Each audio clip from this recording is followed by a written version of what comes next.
Welcome back, SMT Nation. We're doing part 2 of the best and worst cities for T-Mobile in 2022. This is how T-Mobile fared in the PC Mag's latest round of testing across America, testing the data networks and the reliability and the speeds of said networks. The article is dated from June 30th, summarizing what PC Mag and the author Sasha Segan saw in their testing from Big Magenta.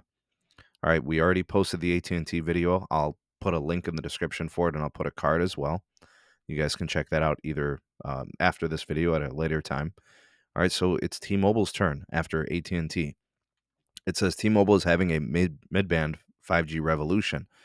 The carrier crushed our best mobile network results this year thanks to a pervasive mid-band 5G network, bringing speeds regularly over 300 megabits to many of the 30 cities they tested. So that seemed, and Sasha has kind of talked about this. The mid-band build-out is where the capacity is, so it kind of goes hand in hand. All right, so let's see these places where they scored really, really well. Baltimore, a very good showing for T-Mobile. Maximum download speeds of 716, average at 352, and above 25 megabit percentage downlink at 88%.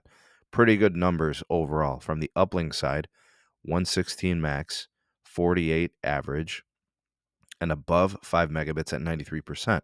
Those numbers would tend to probably show a very good performance that is worthy of the overall winner in the city, and then a very strong showing for T-Mobile overall. Their competitors doing pretty good there as well, but T-Mobile above and beyond in terms of the numbers. Only a 1% failed data connection, better than Verizon and AT&T. All right, Boise, another strong showing for T-Mobile here. The downlink speed average percentage above 25 megabits at 88, that's industry leading. 87 above 5 megabits on the uplink, also industry leading. Failed data connection sandwiched between AT&T and Verizon. Right, so Verizon at 1%, AT&T at 10%, T-Mobile at 3%. So very good stuff here. It says here they are surprised of T-Mobile's performance in the big cities in the mountain states, Boise, Denver, and Salt Lake City. It's not easy to build out networks in some challenging landscapes and geography around the country. All right, some downlink speed stuff here from Charlotte. T-Mobile taking the cake. 94% above 25 megabit download, way above the competitors. Uplink at 91% above 5 megabits per second. Again, beyond AT&T and well beyond Verizon. Looks like they've got decent latency there, better than AT&T, but not as good as Verizon. Dropped calls at 3%, a little bit troubling there. The failed data connection rate at 0%. That's really good. Raleigh, very close to Charlotte, I believe. So no surprise there. They're probably building out the network very similarly there. 90% of the time, you're getting above 25 megabit downlink, much better than Verizon and better than AT&T. And then 89% percentage above 5 megabit uplink, above AT&T and well beyond Verizon. Dropped call percentage at 0%, failed data connection sandwiched between AT&T and Verizon.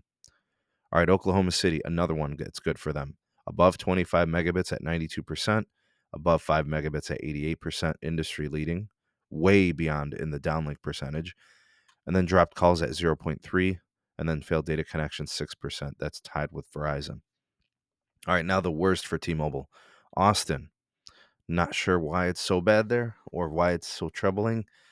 The above 25 megabits downlink is industry leading, and then 82% above 5 megabits is also industry leading and tied. The trouble here, maybe the dropped calls at 1%, and the failed data connection, maybe, I don't know. Let's see what they say here. Show slow speeds and patchy coverage. Okay, maybe that's troubling for them. In New Orleans, that was, I think it was one of the better ones for AT&T. It says it's a little too easy in the Big Easy. New Orleans, the slowest city in terms of downlink on average across all carriers, with an average download speed of 42.8 megabits. It says here they saw numerous data drops in New Orleans. All right, so that could be the issue there. San Diego, one of the worst for T-Mobile as well. Says none of the carriers acquitted themselves well in San Diego. While T-Mobile won the city, it was the best of a bad bunch. We were surprised that we'd seen the fast speeds and performance in San Diego in the past. So maybe the network taking a step back, maybe some congestion possibly. San Francisco, this was an AT&T win. Let's see what they say about them here. It says horrible topography, demanding user base, local governments with often tough permitting requirements. So NIMBYs. Two of our toughest urban dead zones were in this area, Twin Peaks and on the coastline near Pacifica. Occasional very high speed test in San Francisco, but speeds overall were disappointing.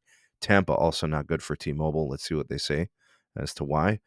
Rare city where T-Mobile ended up in third place. AT&T and Verizon both performed very well here. T-Mobile was plagued by slow spots, failed data connections. We had trouble in Dunedin, I don't know, Mullis City, Pinellas Park, where Verizon sped along without a concern. I do believe that Verizon in Tampa has built out a lot of 5G ultra wideband there, and maybe that's why they comparatively did better than T-Mobile, quite possibly. Anyways, if you are from these cities, comment down below if you agree with the testing, if it's the same thing that you have seen in the past and currently. Let me know if you have any qualms with the results, if you feel like they're inaccurate or they're not really that reflective of what you see in real world experience living in a town or being there frequently. It might be different. Comment down below. You are the voice of the people, the SMT Nation. Let your voice be heard. Uh, like, share, and subscribe for more if you want. And also turn on the bell notifications icon to never miss an upload. Here's some other videos to watch if you're not done with the SMT. Links in the description for my Patreon page if you want to support us and get early access to content and exclusive videos not found anywhere else. Also in the description is my Twitter handle, and all business inquiries can be sent to the Gmail address in the description. Thanks for watching. See you on the next one.